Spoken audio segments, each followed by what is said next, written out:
page, I'm in 757. Bound to make it rock. Reaction.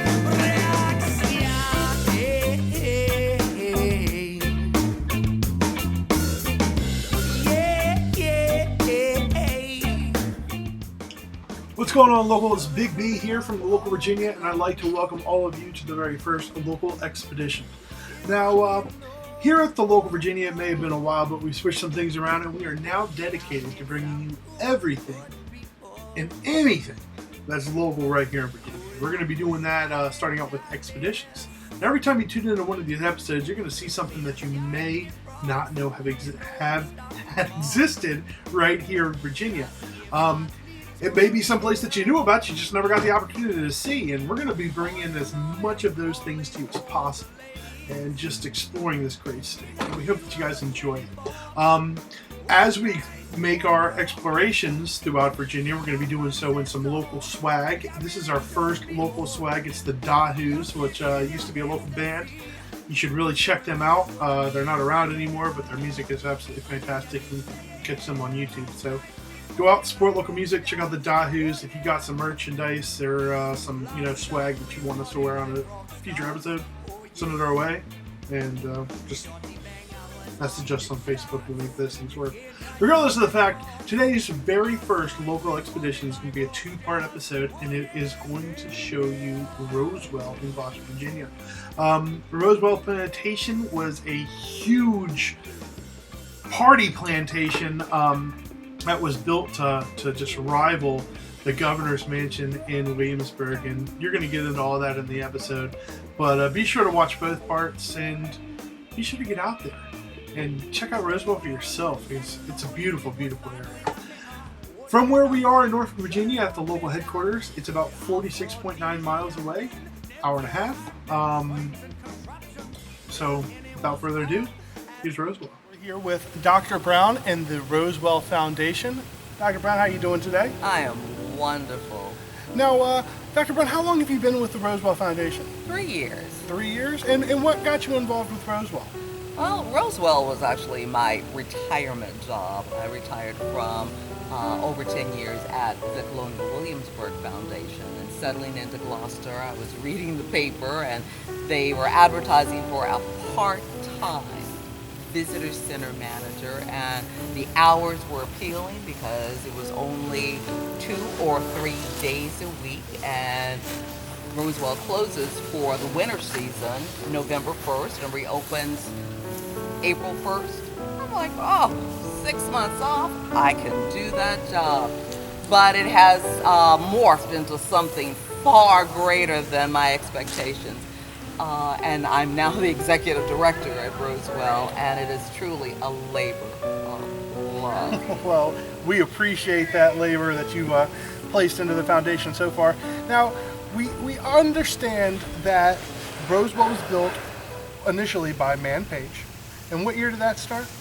He started building Man Page the First because there's a series of pages, Man Pages. So Man Page the First started building Rosewell in 1725. It was his intention to actually build the grandest house in Virginia. He was trying to rival the governor's palace in Williamsburg. He wanted to exceed the grandeur of the governor's palace in Williamsburg, and so he started building this amazing plantation house in 1725. He unfortunately did not live to see his dream fulfilled. He died about 5 years after he started building Rosewell. And he, of course, passed that on to, I guess, his son and his wife? Well, he passed it on to his son. I'm not so sure Man Page II willingly took up that mantle, but he did fulfill his father's dream. He completed building Rosewell in 1738, 13 years. And did he accomplish his father's goal of making a structure grander than the palace in Williamsburg? Well, when he completed Rosewell, Rosewell was 12,500 square feet, and he more than doubled the size of the governor's palace, which was only 6,000 square feet. So, after Man Page passed away and his son finished the structure, how often was it used by, let's say, the nobles of Virginia? Well, Rosewell was actually the ancestral home for the Pages. Man Page II and his family lived here, and when Man Page II passed the house on to his son, John C. Page, he also lived here. And the home was the social capital of this grand colony of Virginia. Virginia was the largest and richest colony in British North America. And the Page family was part of a very elite group of Virginians known by three initials, FFV. Stands for First Families of Virginia. And if you were not a part of that group, chances are you didn't get to come to Rosewell.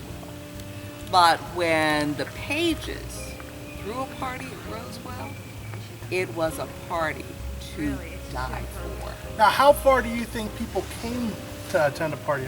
From all over the colony of Virginia.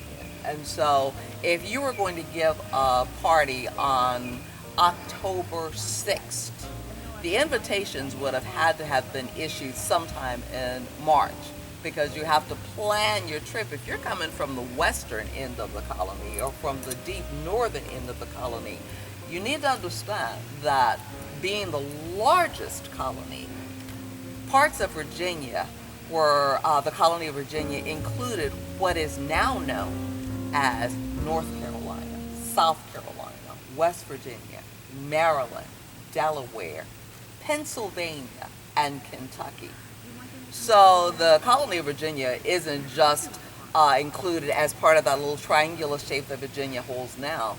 It was huge. And so you had to get the word out to all parts of the colony of Virginia. So it took a while to get here. And when you got here, you made plans to stay here. Now, most people were staying in the capital of the colony, which was in Williamsburg. So a party at Rosewell meant an economic boost for every part of the colony, because people are going to come here. They're going to stay here. They're going to use the ordinaries, which is another word for tavern and restaurant here. And so a party at the Pages meant that everybody in the colony got rich. But particularly, you cemented your place in high society because you got an invitation to Rosewell. We jump in